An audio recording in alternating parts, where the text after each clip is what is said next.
Noches, bienvenidos a una emisión más de Bioethics News y como cada lunes le damos la más cordial bienvenida a nuestro querido profesor Pepe Arellano. Pepe, buenas noches. Muy buenas noches a todas, a todos. Un placer nuevamente en esta nueva emisión de Bioethics News, porque las noticias en bioética, doctora Netza, siempre tienen que ser reflexionadas. Así es, mi querido Pepe, y ya la sindemia nos enseñó que la reflexión debe ser constante y frecuente. Y pues hoy te cedo la palabra para que nos presentes a la joya de invitado que tenemos el día de hoy, que créanme, biocultores, digo, no es afán de criticar, bueno, pero ya me conoce. Entonces, de verdad, créanme que es bastante grato el tener cerca a gente que sí sabe dar una conferencia y que aparte tiene una voz que invita, o sea, invita a escuchar. Entonces, realmente esas cualidades son verdaderamente apreciables en una persona y el doctor Bernardo García las tiene y de sobra. Pero le voy a ceder la palabra a Pepe para que nos los presente como él se lo merece. Pepe, adelante, por favor. Pues nuevamente honrados y engalanados en este programa, y en efecto, el doctor Bernardo García Camino es doctor en Derecho, es profesor de tiempo completo de la Universidad Autónoma de Querétaro, miembro fundador de la Unidad de Bioética y pertenece también al Consorcio de Ética en Educación en el Caribe, este proyecto financiado por Fogarty y el Instituto Nacional de los Estados Unidos, al cual le damos la más cordial bienvenida y le agradecemos bastante su apoyo y su presencia en este programa. Doctor Bernardo, muy buenas noches. Muy buenas noches, muchas gracias, doctora Netza, doctor Arellano, muchas gracias por la invitación. Saludo cordialmente a toda la audiencia de Bioethics News y para mí es un honor, realmente el honrado soy yo por su invitación. Muchas gracias por la invitación. Muy bien, pues el doctor García nos está visitando el día de hoy para hablar de un libro que a mí me parece más que oportuno, no solo por los tiempos que estamos viviendo, sino por el ahora y el siempre, la ética de cuidados paliativos. Y cuidados paliativos realmente es un instrumento, una herramienta que hoy por hoy su necesidad es indiscutible, pero también la necesidad de sociabilizar esta noción, de sociabilizar la cuestión de la norma oficial de cuidados paliativos y que todos los médicos a todos los niveles, la institución sanitaria en pleno, la sociedad en pleno, tenga un amplio conocimiento de esta herramienta porque, pues digo, yo creo que la sindemia nos dejó muchas lecciones al respecto, pero el propio proceso histórico de aprender a dignificar la muerte nos está llevando a esta cuestión de saber, de desarrollar instrumentos que nos permitan hacerlo de la mejor forma posible. Entonces, la ética de cuidados paliativos. Doctor García, ¿qué nos puede decir al respecto? ¿Cómo surgió esta obra? ¿Quiénes colaboran? ¿Cuál es el objetivo? Bien, esto inicia por parte del doctor Robert Hall, que es nuestro gurú aquí en Querétaro, en la unidad de bioética, y después también con su servidor y con el doctor Eugenio Miranda. Es decir, tenemos un sociólogo, un abogado y un médico compartiendo y colaborando juntos en la realización de esta obra.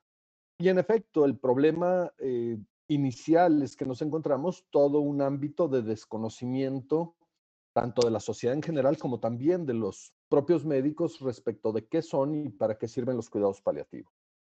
Nos encontramos en un primer momento, y esto es una encuesta que hace el doctor Hall junto con algunos alumnos de la maestría en ética aplicada.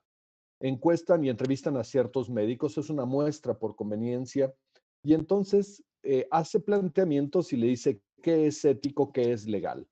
Y nos encontramos que los médicos muchas veces tienen claro que deberían de hacer éticamente, pero no están tan seguros de qué deberían de hacer legalmente.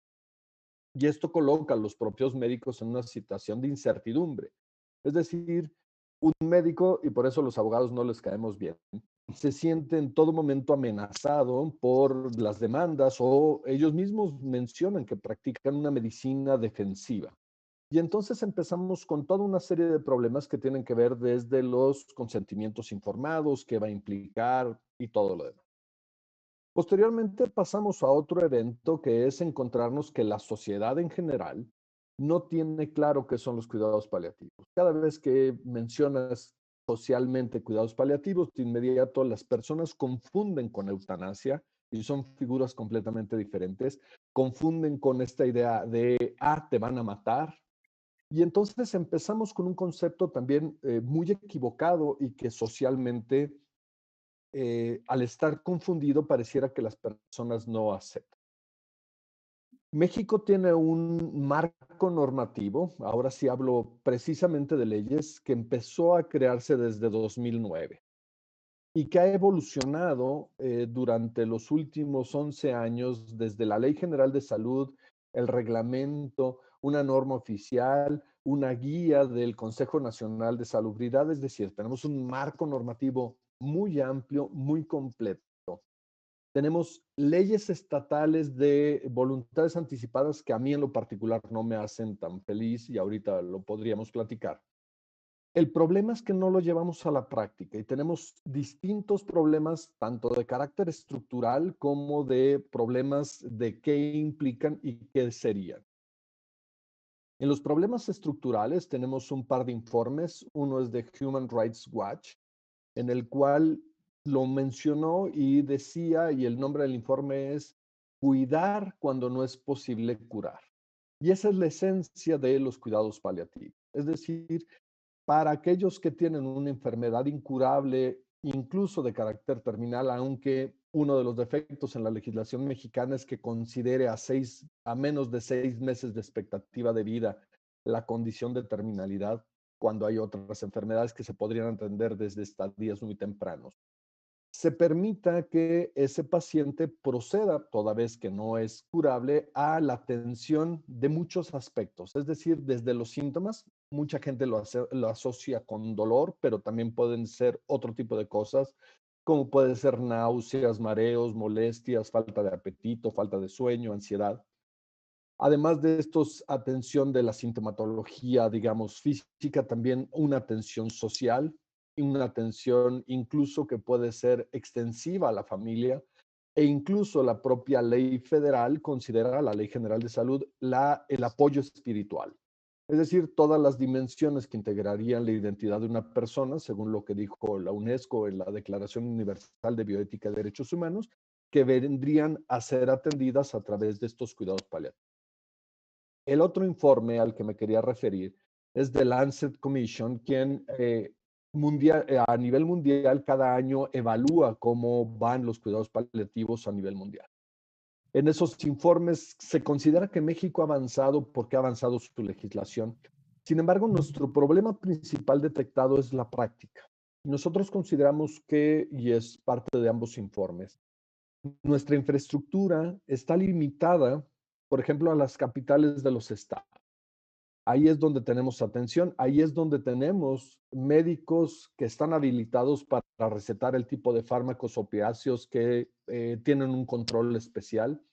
Ahí es donde hay farmacias, pero no se hace extensivo al resto de las entidades federativas. Es decir, parecería que en el propio Querétaro, que es uno de los estados más pequeños, si salimos de la zona conurbada de la ciudad de Querétaro, se nos acabaría la oportunidad de atender a las personas que dentro de esta condición de vulnerabilidad muy específica deberían de ser atendidos con un cuidado muy especial. Así más o menos empezamos con el libro. Muy bien. No, pues de entrada, Pepe, si quieres hacer un comentario, porque el doctor ya puso los dedos en varias llagas y ya sabes que cuando alguien pone el dedo en la llaga, yo aquí me incendio como antorcha revolucionaria, entonces me voy a desatar, pero porque tocó varios temas capitales, cruciales. Entonces, te cedo la palabra para si quieres hacer un comentario, porque ahorita aquí me voy a arrancar yo. Y arranquémonos, porque justamente la primera problemática que plantea el doctor Bernardo García es el desconocimiento y aquí faltó decir algo muy importante. Yo tuve acceso a ese estudio, lo conozco, lo estuve revisando, y no solamente es desconocimiento sobre lo que es legal, sino también sobre lo que es moral, sobre lo que es ético. Es decir, esta doble navaja o esta pequeña línea entre lo que es legal y lo que es moral, existen también confusiones. Y hay que decirlo, cuando se dio este tipo de encuesta y se presentó tanto a médicos, pero también a abogados, porque mucho tienen que ver los abogados, y mira con quién estoy hablando, ¿no? El propio doctor Bernardo dice que, bueno, es un mal necesario, ¿no? Había división de opiniones, es decir, se les presentaba un caso en específico, se les preguntaba si cierto tipo de práctica era legal y para sorpresa, tanto médicos como abogados, las respuestas estaban divididas. Es decir, no había un consenso sobre si algo era ético o sobre si algo era legal. Había mucha confusión, no solamente entre los médicos, sino también entre los abogados, ¿no? Por ahí también incluso salió la tesis sobre si había la cuestión de la conspiración del silencio, ¿no? Es decir, mejor no hablo, mejor no digo, porque existe una línea delgada entre una práctica muy, ¿cómo decirlo? Con muchos prejuicios, como es la cuestión de la eutanasia, ¿no? Entonces, como que había toda esta confusión, y bueno, creo que allí es justamente el detonador que hace que aparezca justamente este libro sobre ética de cuidados paliativos. No sé, doctor Bernardo, si nos pudiera ampliar sobre este ejemplo que estoy comentando.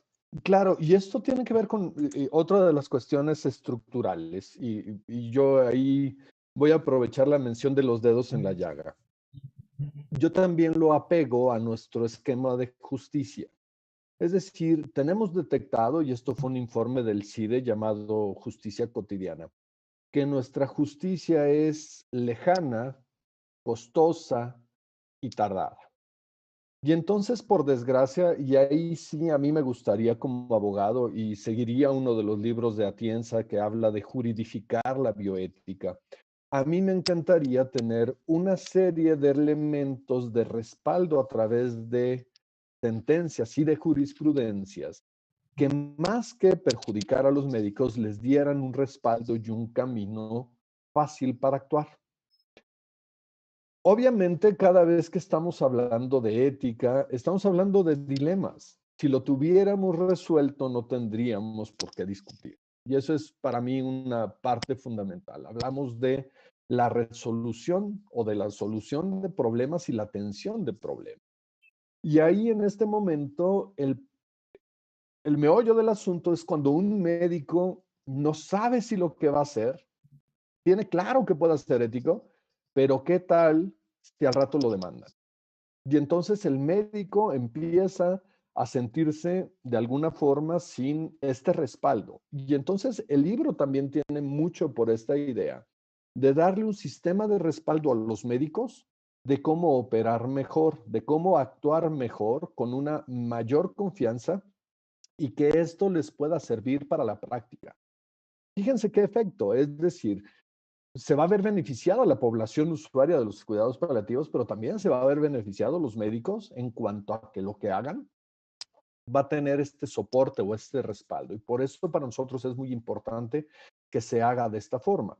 No es un libro en el cual nada más nos vamos a dedicar a hablar de leyes o nada más desde la sociología o nada más de la medicina, sino tratamos de combinarlos, pero además de eso, estamos proponiendo, y ahí hemos tenido el apoyo de la Secretaría de Salud del Estado de Querétaro, quien en un proyecto piloto nos va a permitir proyectar y hacer un modelo de plan de cuidados paliativos que se convierte en dos cosas, una orden médica y además en un consentimiento informado. Y de esta forma, sin necesidad de voluntades anticipadas ni de testamentos vitales que implican un trámite más extenso, más costoso y más difícil, e incluso también a veces indeterminado, podamos resolver una serie de cuestiones. Cuando hablo de los testamentos, de las voluntades anticipadas o testamentos vitales, y los critico, es porque si bien pareciera que son muy útiles, la realidad es que hacen una declaratoria a futuro indeterminada. lo único que contienen es la mención renuncio a un tratamiento fútil. Pero la futilidad se determina dependiendo de las condiciones, paciente a paciente, momento a momento. Lo que puede ser fútil para mí en mi enfermedad puede ser necesario para otro y no fútil. Y entonces esta renuncia de esta forma genérica es como decir, no me hagan lo que no me tienen que hacer. Y eso sería hasta por ética médica necesario que no se hiciera. Entonces, estos testamentos vitales están bien, pero también son bastante limitados. Y entonces, a mí en lo particular no me acaban de hacer feliz, porque aparte tenemos un sistema de salud fragmentado. ¿A qué me refiero? Que si yo doy un testamento vital, se va a ir, en el mejor de los casos, a un registro ante la Secretaría de Salud. Pero solo va a operar si mis familiares lo conocen y lo llevan, porque si yo llego a un hospital que no sea del sistema estatal de salud, llámese un hospital privado, o a ISSSTE, o a IMSS, o a Pemex, en ese momento ya no van a tener conocimiento del registro. O si yo me cambio de ciudad, ya no van a tener conocimiento del registro. O si me accidento en un viaje en otro estado, ya no van a tener conocimiento.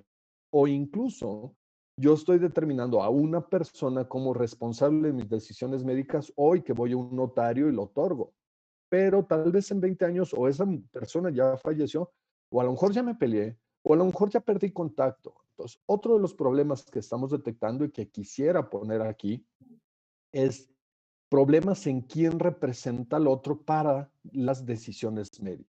Eso es otro de los grandes problemas a los cuales nos hemos encontrado en la realización de esta obra. Doctora. Bueno, yo quisiera recalcar algunos aspectos que el doctor García ha mencionado porque me parece que forma parte de la inmensa problemática que tiene este fenómeno. Uno es medicina defensiva. Y es un tema que, si ustedes lo revisan, no está, no está en el top 10 de los temas bioéticos que debería de estar, es más, debería estar en primer lugar, muy por encima de todo lo que habitualmente se encuentra en la temática, porque pues es el gran flagelo y es el fenómeno que sintetiza mucho de lo que ahorita estamos platicando. Y esta dificultad que efectivamente los profesionales de la salud tienen de poder enmarcar sus acciones entre lo ético y lo legal, que no solo es por ignorancia, sino también por circunstancia. O sea, la misma institución obliga, y digo, yo soy todavía médico operativo, un cuarto de mí todavía es operativo. Entonces, muchas veces la misma institución obliga a la negligencia, obliga al abandono, obliga a ponerse en una línea donde a todas luces estamos ya en un plano de transgresión legal o en un plano de transgresión ética, y que para los que medio le sabemos a esto de la bioética, nos pone en jaque porque dices, o sea, estoy atendiendo al paciente a todas luces transgrediendo lo que no se debe de transgredir. Claro, cuando el médico ignora estas cosas, pues simplemente se va con la inercia institucional, pero sin saber que efectivamente se está poniendo en un riesgo legal grave que cuando lo demandan, pues lo descubren. Entonces, aquí el punto es precisamente que la estructura sanitaria, la estructura de la institución sanitaria también tiene que irse modificando para poder permitir que estas acciones o esta situación sea entre el marco y lo legal. Por ponerles un ejemplo, biocultores, que es muy cotidiano para ustedes, la famosísima alta por máximo beneficio, que es hasta como uso y costumbre en las instituciones.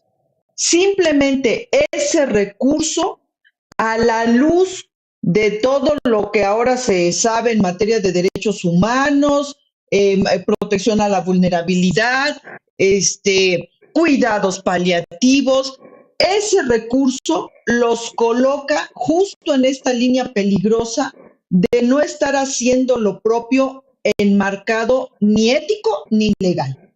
Entonces, por ejemplo, eso de alta por máximo beneficio, por su bien, por el bienestar de todos, no lo usen ya. O sea, ya, obsoleto, superado. Y entonces, ¿qué tiene que decirse? Bueno, para eso tienen que leer La ética de cuidados paliativos, tienen que leer esta obra para saber cómo sustituir este recurso con otra terminología, otra forma de dar de alta al paciente, enmarcado entre lo ético y lo legal.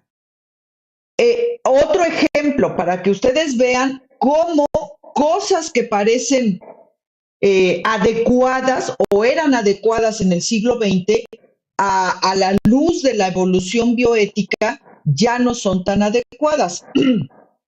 Bueno, ahorita ya se me fue, pero ahorita me acuerdo del ejemplo. Pero, ya. El doctor Bernardo hacía alusión que muchas veces se piensa que cuidados paliativos es solo dolor y molestias ahí, ¿cómo se llama? Un poco superficiales. Náuseas. Pero acuérdense que en bioética no atendemos catarros complicados, a menos que la complicación sea una pandemia. Pero piensen, por ejemplo, en los pacientes que están en estatus epiléptico, que están en coma, que están con insuficiencia respiratoria dependiente de ventilación invasiva, que están sangrando por alguna causa ya imposible de controlar. Es decir, que tienen cuadros que efectivamente son muy gravosos, y que uno pretende que la familia los atienda ahí en su casa con sus recursos caseros, por esta cuestión de no saber qué significa cuidados paliativos, por no saber cómo aplicar cuidados paliativos, y lo peor, creer que porque no está el espacio físico que identifique en una institución cuidados paliativos, no se pueden ofrecer. Entonces, cuidados paliativos biocultores en realidad es el artífice para lograr este cambio de paradigma tan mencionado en bioética, pero que de pronto parece como discurso edulcorante, porque no se entiende que cambio de paradigma en realidad significa pensar, hablar y hacer las cosas diferentes. Y que eso es de uno a uno. O sea, no es así como que una iluminación divina global y todos vamos a funcionar diferente, sino es irnos educando uno a uno para final, en el plano más pragmático, efectivamente hacer las cosas diferente. Y otro punto, otra llaga que tocó ahí el doctor, es efectivamente los abogados.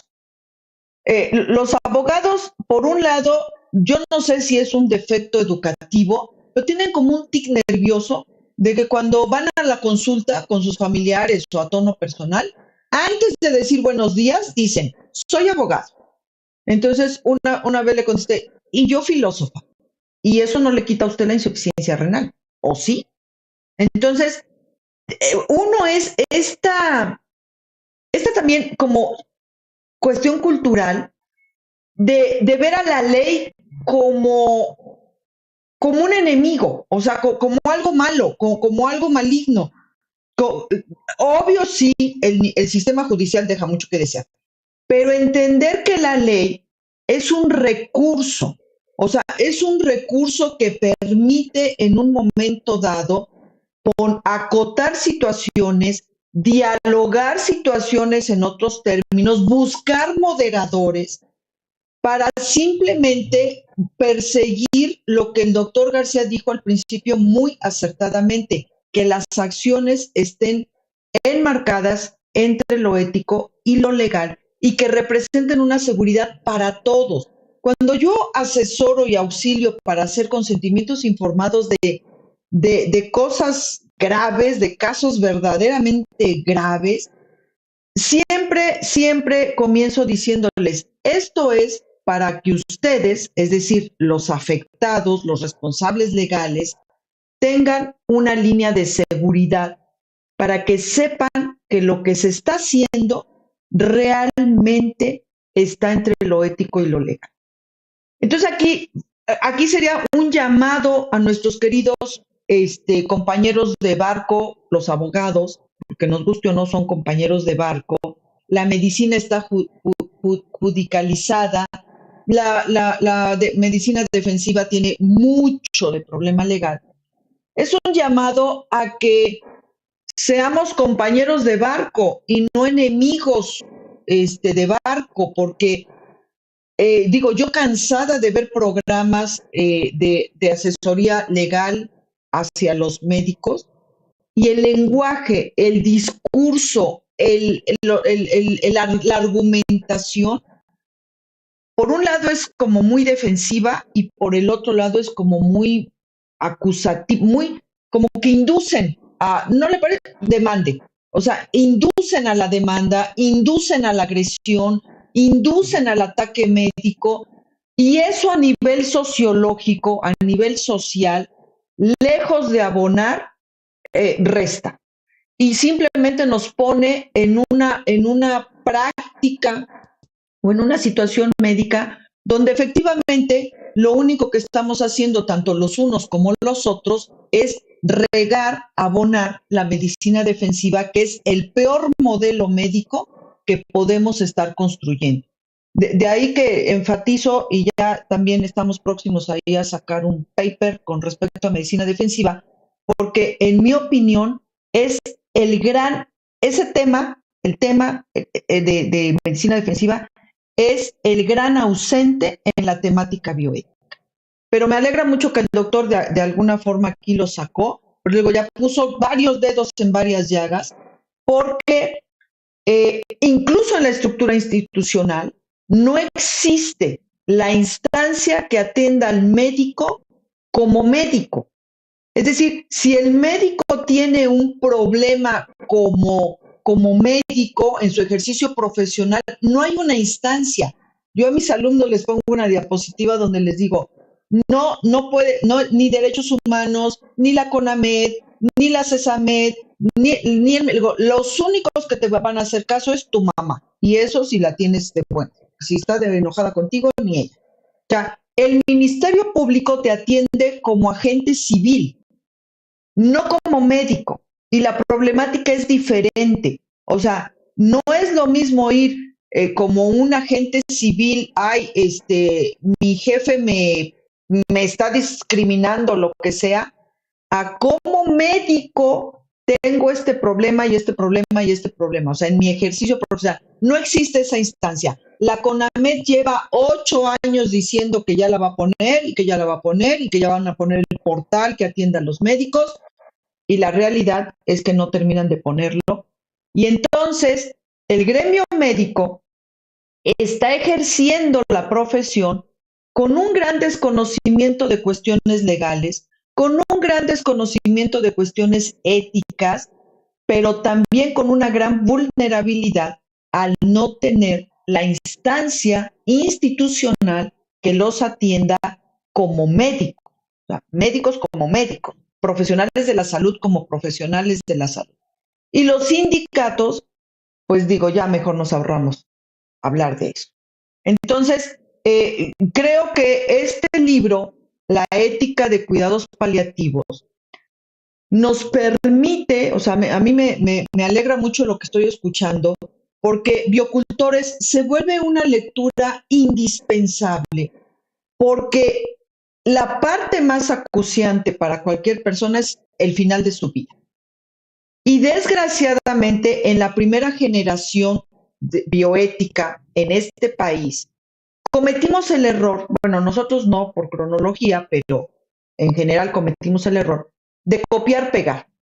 Y como bien dice el doctor García, nos hemos casado con la idea de el testamento de vida, la voluntad anticipada, que en México, en la realidad mexicana, se tornan instrumentos un poco ineficaces, caros, relativos, que no precisamente representan el beneficio que el discurso dice. Y entonces entramos en este reto de con qué lo suplimos, con qué instrumentos que sean más eficaces, más proactivos, de mayor protección hacia el afectado, cómo podemos suplir estos instrumentos y dejarnos de estar persiguiendo modelos anglosajones, modelos de otras culturas y querer, ahora sí que querer forzar la realidad mexicana para que se ajuste a esos presupuestos. Y tiene que ser al revés. O sea, tomar la inspiración, desarrollar los instrumentos acorde a nuestra propia realidad y de esa forma ofrecer el beneficio que pues, la gente está necesitando. Ese también es otro dedo de llaga que el doctor García puso, que me parece estupendo, porque ahí estamos todos persiguiendo estas cuestiones a nivel trinchera no trae voluntad anticipada, pues no puede hacer nada. Bueno, pues, ¿qué hacemos? Hay estados que ni siquiera tienen ley de voluntad anticipada, Puebla para empezar. Entonces, Querétaro. Pero la gente está muriendo y la gente está necesitando expresar qué quiere y qué no quiere en su fase terminal o en su fase agónica. Claro. Y el punto aquí no es si muere o no muere, la cuestión es la cuestión de evitar el sufrimiento. Las personas están sufriendo por no tener una claridad ni legal, ni ética, y bueno, lamentablemente a veces ni clínica. O sea, a esto le sumamos todo el rezago cultural que tenemos como país y esa idea falsa de la muerte o esa idea falsa de entre si lo ético y lo legal es inconciliable o no. Pues bueno, aquí nos mete justamente serios problemas. Doctor Bernardo, una pregunta. ¿Existiría entonces la propuesta de este libro, o a su parecer, una forma de conciliar lo clínico, lo ético, lo legal? O como dice la doctora Netza, de entrada el abogado dice demanda. Miren, mucha de la intención del libro es no más leyes. Apliquemos, usemos las que tenemos, porque tenemos un marco normativo completo que sabiéndolo utilizar estamos del otro lado. Es decir, no nos hacen falta más leyes de voluntad anticipada en los estados. Lo único que tenemos que hacer es convertir lo que tenemos en papel en una realidad aplicada. Así de ese tamaño es lo que estamos nosotros proponiendo. Una segunda parte del libro, después de esta encuesta del desconocimiento, veíamos los problemas estructurales de por qué a veces no se cumplen las leyes en México y entonces lo que nosotros proponíamos era cómo hacerle para que institucionalmente se cumplieran las leyes porque de esta forma respaldamos médicos, respaldamos también a la sociedad y lo convertimos en una realidad. La doctora Netza lo manejó muy bien en cuanto a la medicina defensiva y para mí no hay mejor elemento de medicina que le quisieran llamar defensiva que un muy buen consentimiento informado, con un muy buen proceso y que esté integrado en el expediente clínico, que es una obligación. Y entonces, con esas dos cosas, siendo que la medicina no es una ciencia exacta, con esos dos elementos podemos soportar a cualquier abogado o cualquier amenaza de abogado. Pero si yo como médico, por cuestiones institucionales, por cuestiones de todo lo demás que me ha orillado, no tengo cubiertos esos dos elementos muy bien hechos, entonces, aunque no esté en riesgo porque mi práctica fue buena, sí me van a estar molestando los abogados y el problema es que me van a estar molestando 3 o 4 años junto con, además de la incertidumbre, con todo lo que me implica tener que pagar para defenderme y además mi nombre estar sujeto a un procedimiento o esta mala fama pública para un después usted disculpe. Y eso es parte de nuestro sistema de justicia que deberíamos de cambiar. Cuando nosotros pensamos, y los dos mencionaron algo muy importante, transformamos la cultura de la muerte, y no estoy a favor de manejarlo por una cuestión a la ligera, pero nos abandonamos de pensarlo como algo que forma parte de nuestra vida. La muerte es una cuestión natural y que tendrá que llegar en todo momento. Y entonces, cuando empezamos a profesionalizar la medicina y empezamos a especializar la práctica médica, pensamos que la misión del médico era retrasarla, alejarla, y antes morían las personas rodeadas de su familia en su casa y se veía como una parte natural. Y hoy las tenemos aisladas, rodeadas de máquina, en una forma incivilizada, por así decirlo, pero muy avanzada para poder morir. Hablamos de una vulnerabilidad especial de las personas. Si las personas se sintieran atendidas en estos momentos especiales al término de su vida, yo creo que no hay mejor agradecimiento que pudieran tener los deudos de saberse preparados, acompañados y poderlo llevar. Y otra cosa que no me gusta mencionar porque pareciera que lo reducimos a una cuestión económica, pero los cuidados paliativos implican para los sistemas de salud público una idea en donde en lugar de ocupar una cama para alguien que está sujeto a curar, esa persona va a estar mejor atendida en algunos casos en su casa, mejor acompañada, porque ya la vamos a estar cuidando, no curando. Y aquí quiero mencionar un buen amigo algún día que lo acompañé en el funeral de su padre. Le decía, oye, ¿fue algo repentino o algo? Me dijo, no, mi papá ya lo sabía. ¿A qué extremo? Pues imagínate, mandó a hablarle a su compadre. Me extrañó, oye, ¿por qué le mandó a hablar a su compadre? Oye, es que tenía 30 años peleado con él. No se dijeron nada, nada más se saludaron, digamos, sin decirse nada, arreglaron las cosas y eso permitió partir de una forma normal o más tranquila a la persona que iba a morir. Ese es el otro tipo de atención que tenemos que tomar en cuenta y entonces en cuidados paliativos están involucrados no solo médicos. La verdad, lo mejor que se puede hacer en cuidados paliativos es todo el personal de enfermería, es lo mejor que puede suceder. Trabajo social, psicología e incluso en un sistema de ambulatorio para atención en casas, estaríamos hablando de un ahorro de recursos en un país que carecemos de recursos, muy importante, atendiendo muy bien y en casa a personas que requieren cuidados paliativos. A mí también me gustaría insistir mucho en esta idea del consentimiento informado, no como un papel a firmar.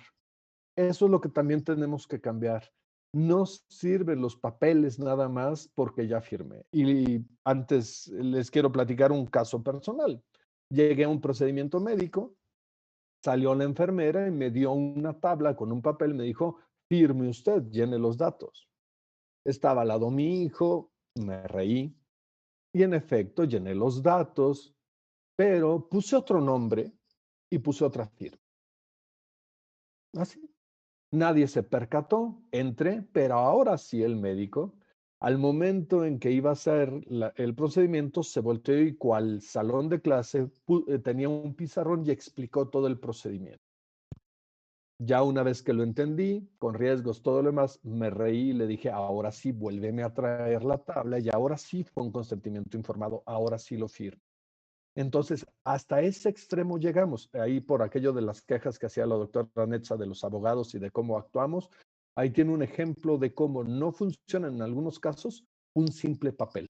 Y entonces tenemos que tener la certeza de que se hacen las cosas bien, no nada más porque nos dijeron que así ya quedaba yo fuera de todo problema. Ya me vi como abogado mañoso, ¿verdad? Usted disculpe. Fue experimento social, sin duda alguna. Un experimento social que, sí, Netza. No, que tenga cuidado porque nosotros también hacemos experimentos, Claro. experimentos clínicos. El riesgo era mayor para mí. Cuidado porque también tenemos formas de hacer experimentos clínicos. Yo me gustaría recalcar el sentido epistemológico de los cuidados paliativos, porque a veces a nivel social se confunde o no se remarca lo suficiente. El punto medular de los cuidados paliativos es poner límite a la instrumentalización del proceso de muerte.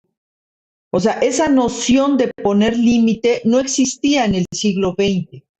Entonces, al surgimiento de los cuidados paliativos, el punto medular es ir aprendiendo a poner límite a la instrumentalización del proceso de muerte. Esto, entender que es un cambio cultural, o sea, se da a nivel social, pero finalmente va a acabar o degenerar en un cambio cultural.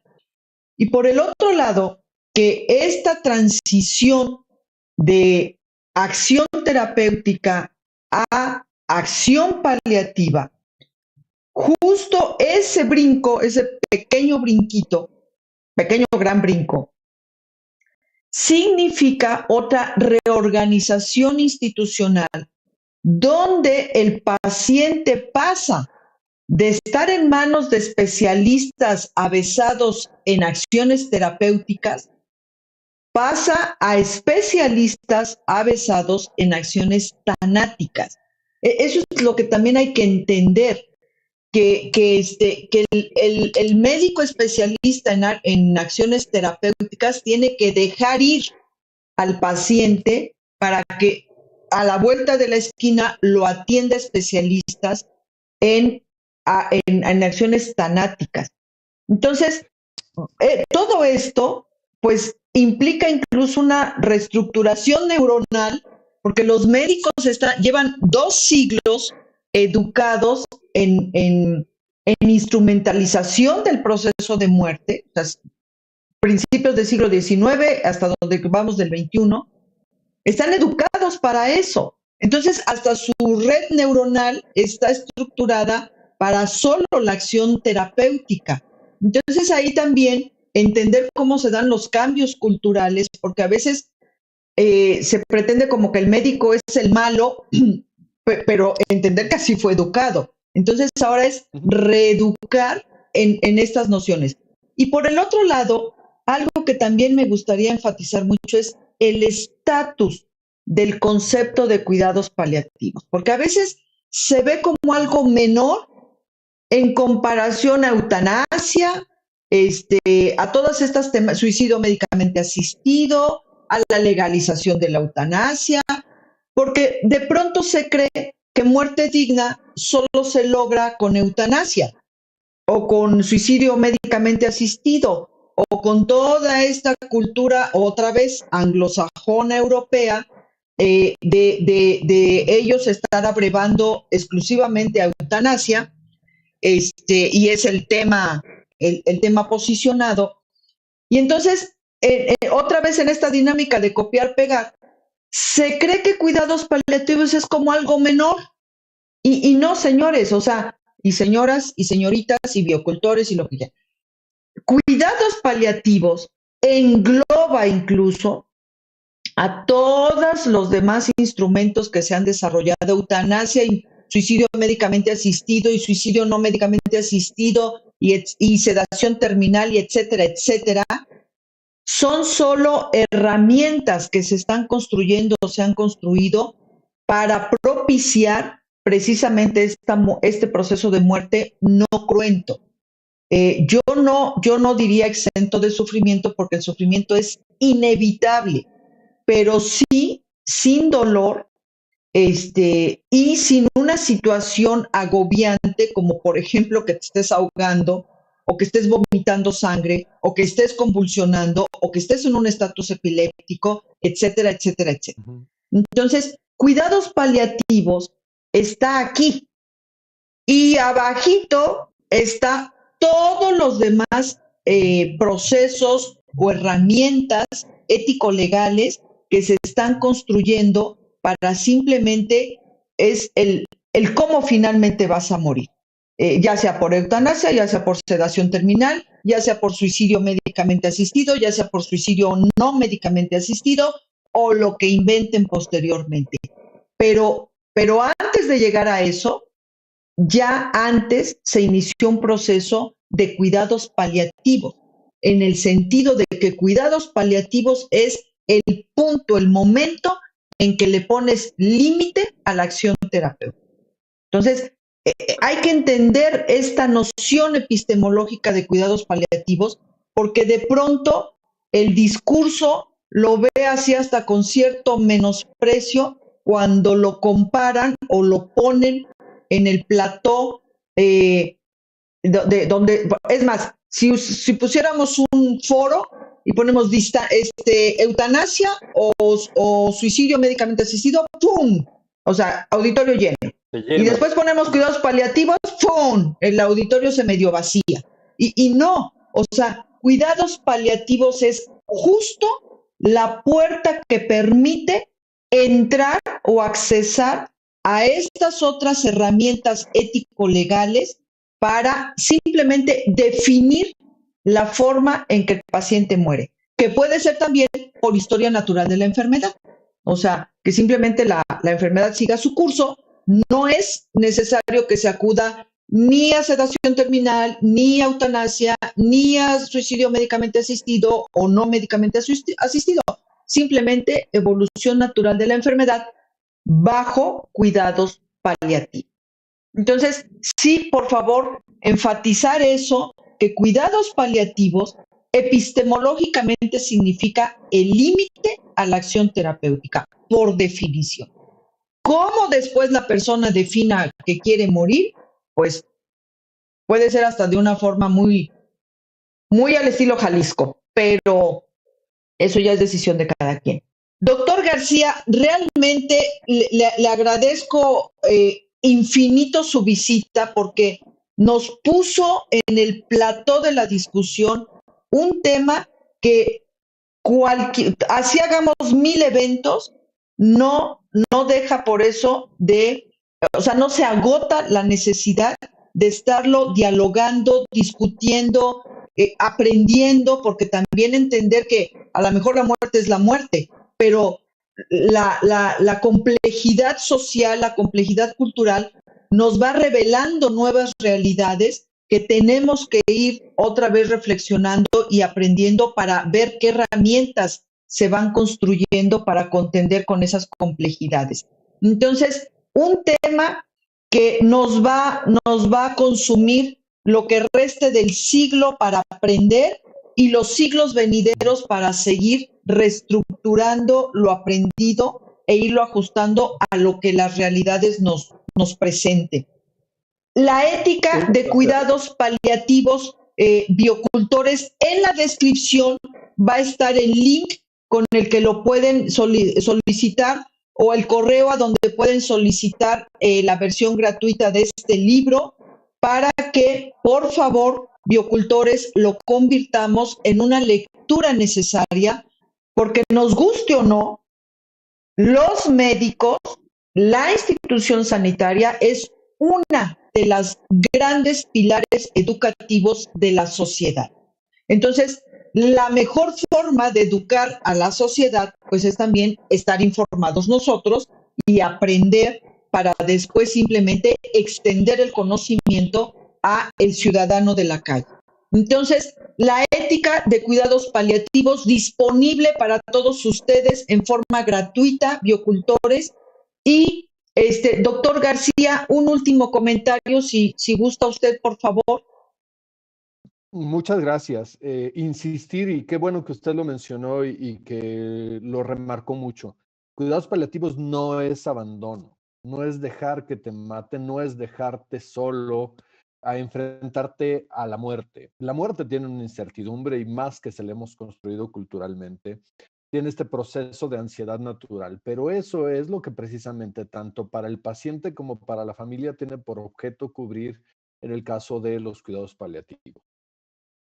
Muchas veces esta incertidumbre y esta ansiedad, cuando son adecuadamente atendidas, igual que el resto de los síntomas, los pacientes están mejor, duran más y están sintiendo todo naturaleza que no los aleja de la muerte, no es la intención simplemente, sino que se dé en este proceso o desarrollo natural de la enfermedad.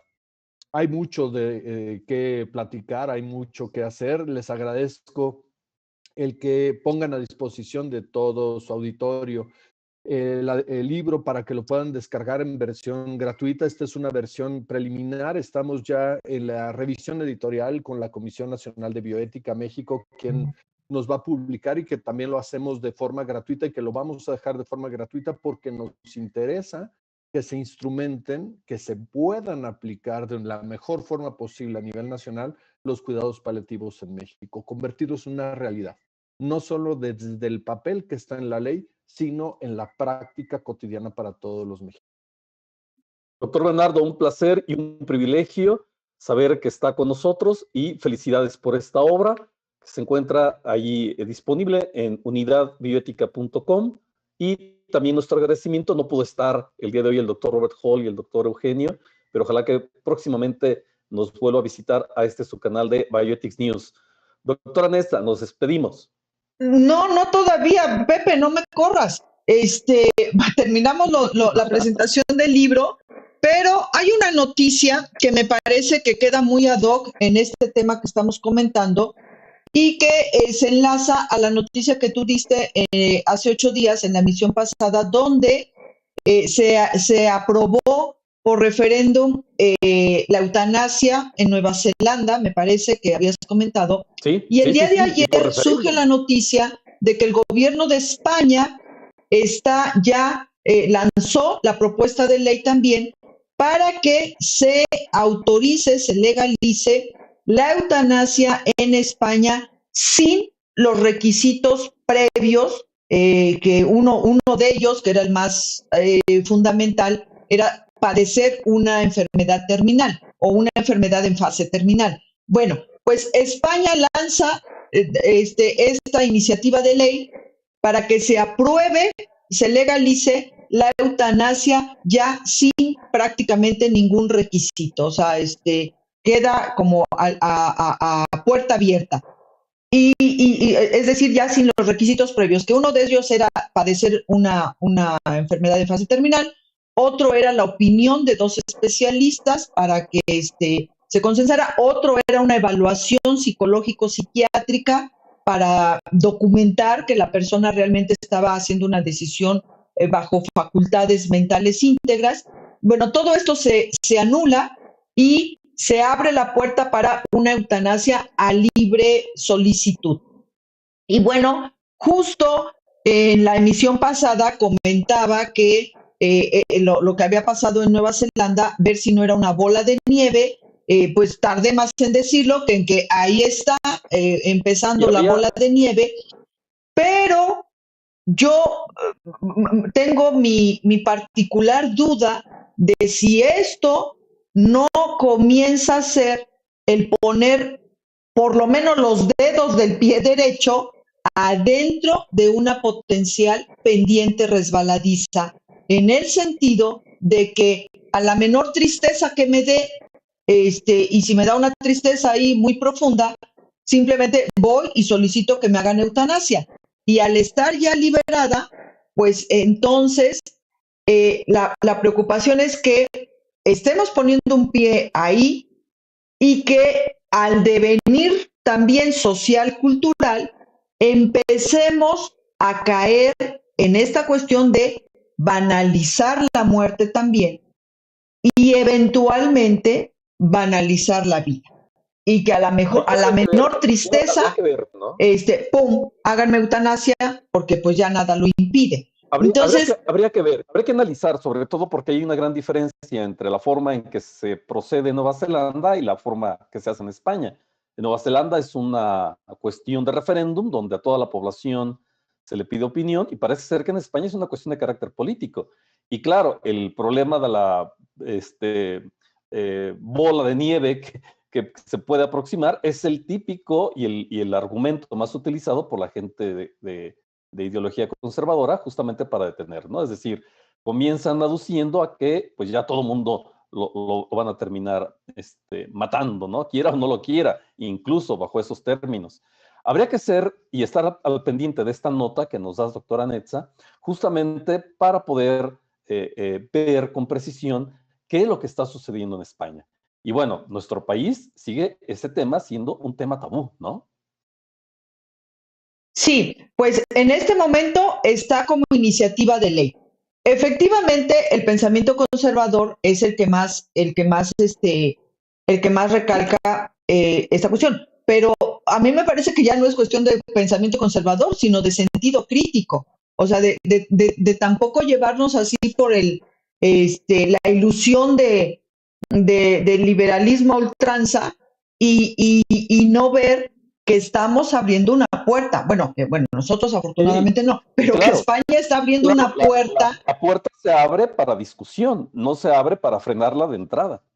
No, está abriendo la puerta en cuanto a aprobar esta ley, o sea, en que se convierta en ley.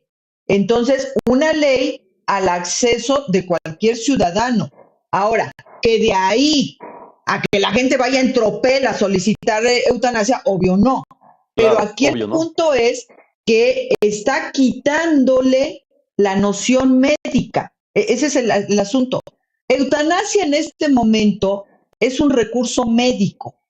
Ese es parte de su razón de ser y de la Sí, de seguridad que acuerdo, ofrece, que en este de acuerdo, de momento acuerdo. es un recurso médico, amparado y protegida y regulada por todo lo que significa ser un recurso médico. Esa es la mayor garantía de la eutanasia y ese es lo más loable de la eutanasia, es un recurso médico. Aquí esta situación es que lo quieren convertir en un recurso este, social abierto. Deja de ser un recurso médico. De Hay que hecho, estar atento a esa incluso noticia y darle la ley seguimiento. propone que ya no se haga en hospitales, que ya no se tiene que hacer en hospitales ni en clínicas autorizadas, sino que ya se puede hacer en cualquier lugar. Entonces, pues allá en el garage de tu casa te aplico eutanasia y estoy amparada. Entonces, no sé, pero ahí está la No propuesta de sé, no sé, ley, otro habría tema que para darle, y hay que darle discutir, seguimiento. sí, otro tema para discutir, y pues habrá que estar muy al pendiente de finalmente qué es lo que autoriza el gobierno español y cómo, otra vez más, como bien decía hace un rato con el tema de cuidados paliativos, cómo se sociabiliza. Doctor García, ¿algún comentario que nos haga sobre esta noticia?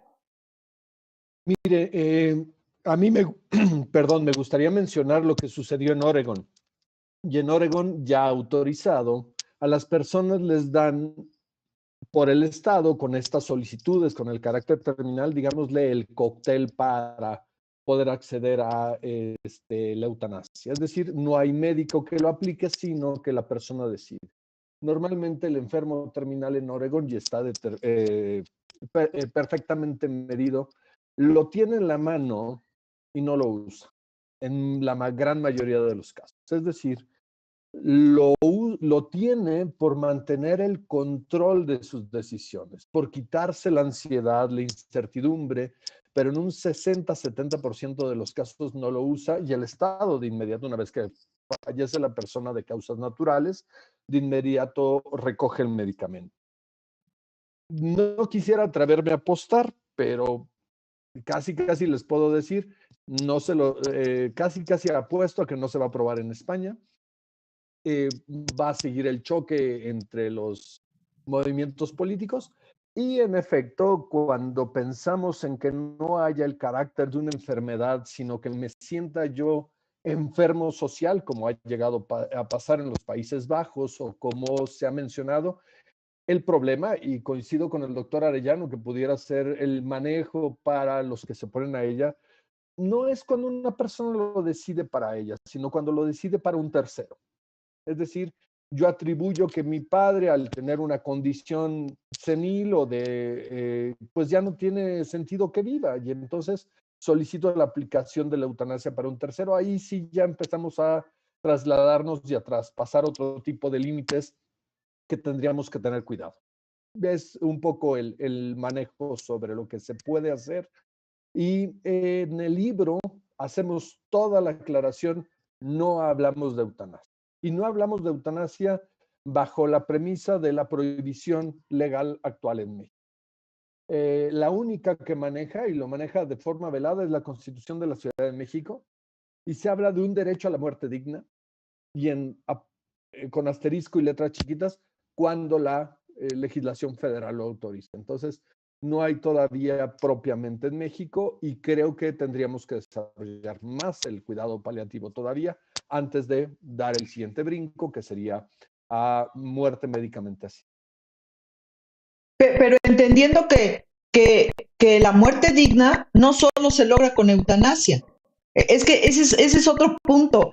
Que muerte digna se puede lograr con todos los recursos que ya tenemos, o sea, con eutanasia o sin eutanasia. O sea, eutanasia no es igual a muerte digna, o mejor dicho, eutanasia no es lo único que sirve para lograr una muerte digna, sino que cuidados paliativos justo es un gran esfuerzo o un proceso para finalmente otorgar una muerte digna. Entonces, porque a veces ese es el punto donde se piensa que solo eutanasia es la única capaz de ofrecer una muerte digna. Y no, eutanasia es un instrumento más para poder ofrecer una muerte digna. Y cuidados paliativos es justo su objetivo ontológico más fuerte, es justo ofrecer una muerte digna. Entonces, si ya y de hecho la legislación de la Ciudad de México lo dice muy bien, es el derecho a una muerte digna. Ahora, ¿cómo lo hagamos para lograrlo? Bueno, pues ahí es donde entran ya las posibilidades y restricciones legales que tenemos en este país en este momento. Que en realidad pues, solo faltaría eutanasia y suicidio médicamente asistido, porque todas las demás ya están. O sea, todas las demás ya están avaladas y entonces pues tampoco es así como que no tengamos con qué ofrecer una muerte digna. Eso ya está. No me quedó claro lo de Oregon, porque el comentario que hacía usted de Oregon me sonaba más a suicidio no médicamente asistido. No. Es decir, la persona tiene el medicamento. Pero de alguna forma es un médico es el que hace el diseño del qué es lo que se va a tomar de manera previa. No, pero aparte se otorga por parte del Estado y es el medicamento para terminar la vida. Pero la persona se lo va a administrar sola en su casa. Es que eso es suicidio médicamente asistido, eso no es eutanasia. Ese es suicidio médicamente asistido. Si el médico es el que dice que se va a tomar, se le da al paciente y el paciente es el que se lo administra. Ese es un suicidio médicamente asistido. Bueno, en Estados Unidos lo dejaron y le quitaron la terminología para dejarlo en una sola como muerte médicamente asistida en cualquiera de las variables, para quitarse de cuestiones semánticas. Sí, semánticas. Y entonces ahí lo que hacen es generar este control de las personas, el saber que cuando de veras ya no aguante, lo puede tomar. Y la mayoría de las veces no lo toma. Es decir, para muchos el cuidado paliativo se convierte en la respuesta para la no llegada al extremo de la eutanasia.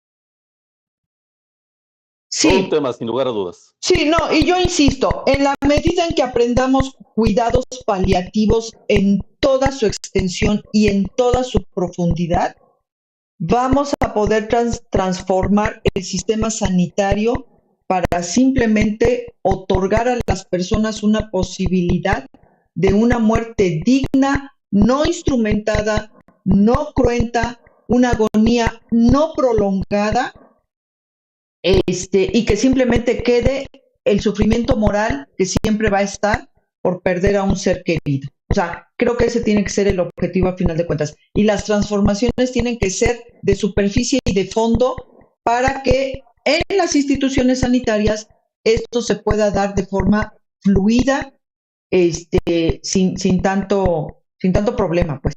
Doctor García, como siempre, para mí un placer escucharlo. Yo ya lo he escuchado en varias de sus conferencias y siempre un placer escucharlo. Y ahora un gozo más el tenerlo aquí en casa. Esperemos que no sea la primera ni la última vez. Ya que esté en versión impresa el libro, por favor, háganoslo saber, porque hay biocultores que los que somos de Madonna para atrás, como que gozamos más la obra en impreso. Entonces, cuando ya esté, por favor, háganoslo saber para que los biocultores, iniciando por su servidora, podamos abrevarnos de la obra impresa, que siempre como que ofrece otro gozo, como otro placer extra.